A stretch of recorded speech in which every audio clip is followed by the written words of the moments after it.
Welcome into Playoff Central Live. I'm Andy Schultz alongside the Hall of Famer Isaiah Thomas and Jalen Rose. And fellas, well, you know, we're excited for round one of the playoffs and to start. And we thought we'd get a good game maybe between the Grizzlies and the Thunder in this one, but that certainly was not the case. No, and OKC, they came out true to form. Defense first. Held the Grizzlies to 34% shooting from the field, 17 from the three-point line. Held them to 80 points, and this is how they win. They believe in defense, and they did everything they needed to do and prove today. And I mean, Jalen, you can just keep going over the numbers. This was the worst loss in the Grizzlies playoff history, biggest win in Thunder playoff history. It's the sixth 50-point loss by a team ever. I mean, the Thunder, they were just relentless. Terrific communication, multiple efforts, multiple players that are engaged defensively, and then turning that defense into offense was the key. Almost 30 points in fast break points. They were very dominant, whether it was missed shots, turnovers, long runouts. And all of a sudden, once you get that opportunity to get this young team out and energize that crowd and make plays in transition, it became contagious. Give it up early to get it back for a lob. That's when you know you're playing great basketball. And right here again, you see working for the offensive board. Boom. Give me that. Lou Dort with the big-time steal. Creating a new opportunity for the team. Big-time layup by Chet. I mean, it certainly was a team effort all the way around, and they did this with SGA with his lowest point output of the season. He scored 15 points. I mean, he only had to play 23 minutes in this one, but it had been 72 games since he scored under 20 points. What does that say about this Thunder team that, you know, they can just be completely dominant even with their best player not putting out a scoring output like he usually does? That they are built on defense first. And they're number one in every defensive category. They're not an offensive juggernaut. That's not how they were built. They were built to defend and rebound, and they are true to form. They are true to culture. They're true to who they are. And Jalen, you made some interesting points about Memphis, who they were a couple of years ago. Can you expand on that? Absolutely. Just watching the joy that I now see OKC playing with, even the post-game interviews where you see a bunch of guys joining around the person that's doing the interview. That's who Memphis used to be. Mm-hmm. And we remember, right? Yes, yeah.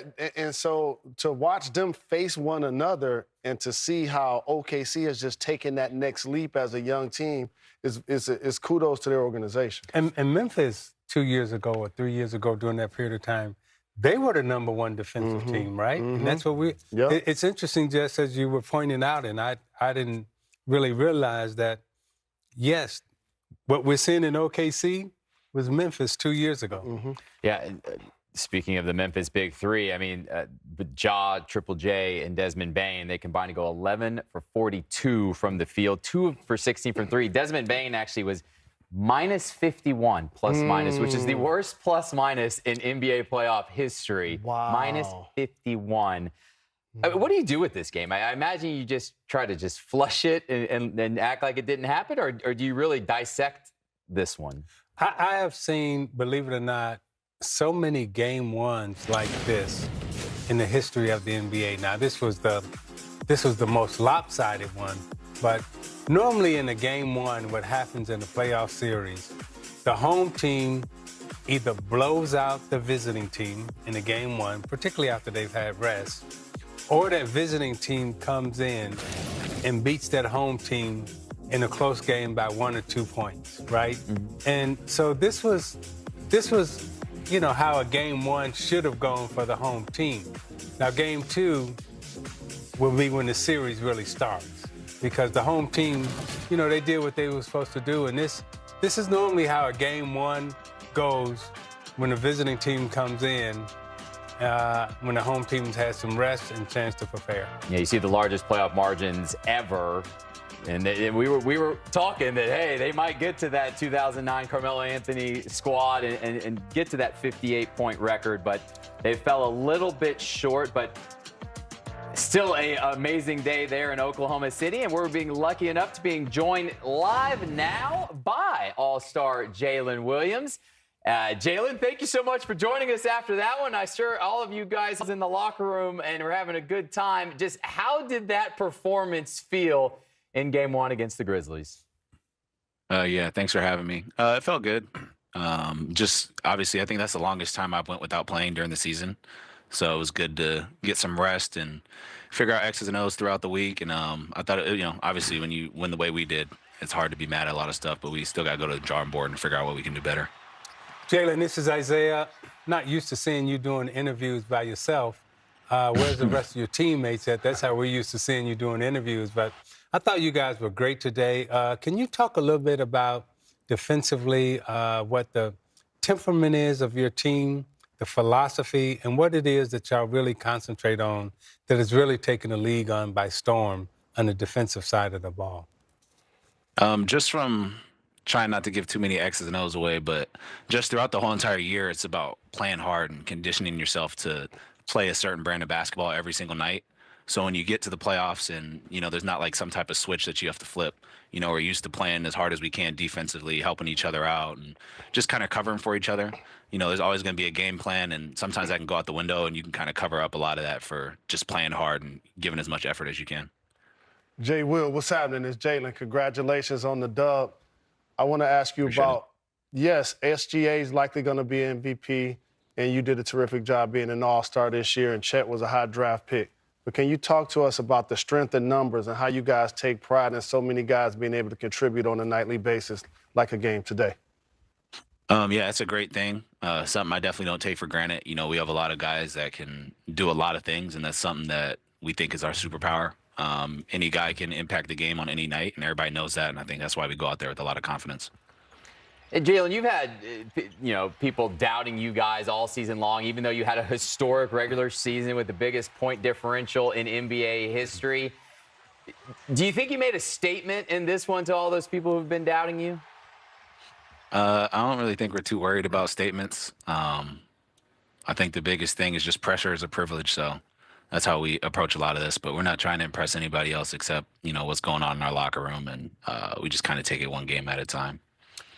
Jalen, what did you guys learn from last year's playoffs experience that you put into this year's playoff experience in terms of how you approach Game 1? Was there any difference? Yeah. I think a lot of it, too, is just going through like a playoff series. Like that was almost everybody's first time going through it last year, so we're a little more seasoned. You know what to expect a little more, but I think a lot of it for our team is just kind of going in head first and not worrying about making mistakes and just playing free like we usually do. And a lot of that, like I said earlier, is just every game during the regular season can prep us for, moments like this. J-Dub, I said Jay Will last time. I guess I am somebody that gets to confuse the Jalen's, right? I want to talk about the improvement in your game individually. You worked on your handle. Your shot has been crazy. Just talk about the process of working on your game this offseason and all season to put you in a position to be as productive and as efficient as you are. Yeah, I think just last year, the playoffs was a good eye-opener to what I wanted to do to get better, and just kind of put my head down during the summer and tried to clean up my game. And then obviously I'm harping on the regular season a lot, but that's a lot of time where you can get better and take every single game as a learning opportunity and just something I've kind of like put head first. And I've had a good coaching staff and teammates that trust me and allow me to like make mistakes and go out there and play how I play. All right, Jalen. Well, it's always good to see when plus 44 in the box score next to your name. I'm sure that will bring a big smile to your face after a big Game 1 victory. But thank you so much for joining us here on Playoff Central Live. Jalen, you look lonely doing an interview by yourself, man. I ain't used to seeing you this lonely. Hey, man, you should have seen how far we just had to walk to get over here. We ain't going. You go. Yeah, thanks for making that walk. My team ain't coming all the way back here. Yeah. Appreciate the love. Jalen, congrats on the win. Keep doing your thing. Cool. Thank you, guys. All right, guys. Jalen Williams, 20 points in this Game 1 victory. Could have had much more if he needed to play in the second half, obviously. But how important is it for the Thunder, for SGA, to have a Robin to his Batman?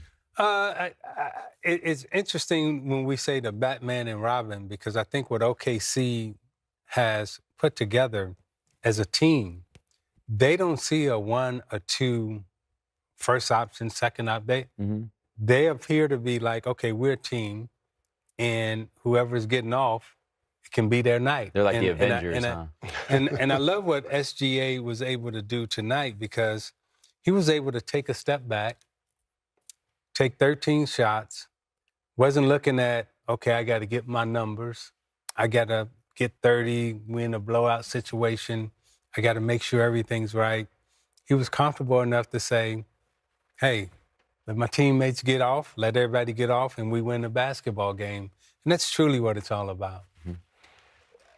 I imagine game 2 will be much different than this one. At least Memphis certainly hopes it's going to be.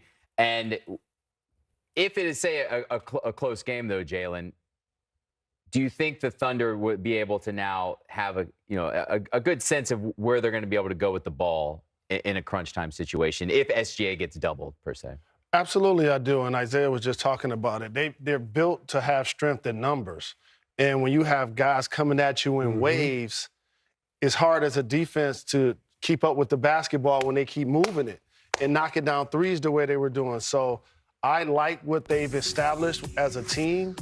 I think game 2, as J-Dub just mentioned, they're going to get a much better game from Memphis, more physicality. They're going to take it personal a lot more. And that's when, to me, SGA and being an MVP caliber player is going to have to be more efficient and effective. But playing at home, this is what you expect from your role players, right? Hardenstein and all of these guys coming in off the bench, they're going to play better in front of their home fans. And as we look at these highlights, we got to show Lou Dort at some point, because he seemed like he was open every time. I think he's coming right here and on the side. Yeah, he got to get one. This is his spot and today. Sam Presti felt the same way I felt. Watch this after the play. He like, that was real smart. We're a smart team. He was loving that. Yeah, we're a smart team. They had a playoff record for assists in this ball game. It was 37 assists. They were just sharing the ball nonstop. When you watch what we just watched, could anybody stop that in the West? Well, they couldn't today, right? Because that's about as good as it can look. And they couldn't do it in the regular season. So they when ran will away they? with the number 1 seed. Yeah. So it'll be interesting to see. I like his maturity and their seriousness. The one thing that sometimes young players do is they celebrate before the journey even is done. If you notice how they comported themselves after the game, how mature they were, and just doing their interviews and going about their business. He said, we're going to celebrate this for 1 hour, and then it's on to the next. And I appreciate that from a young squad. Yeah, it's just one of 16 you need to be the NBA champion. But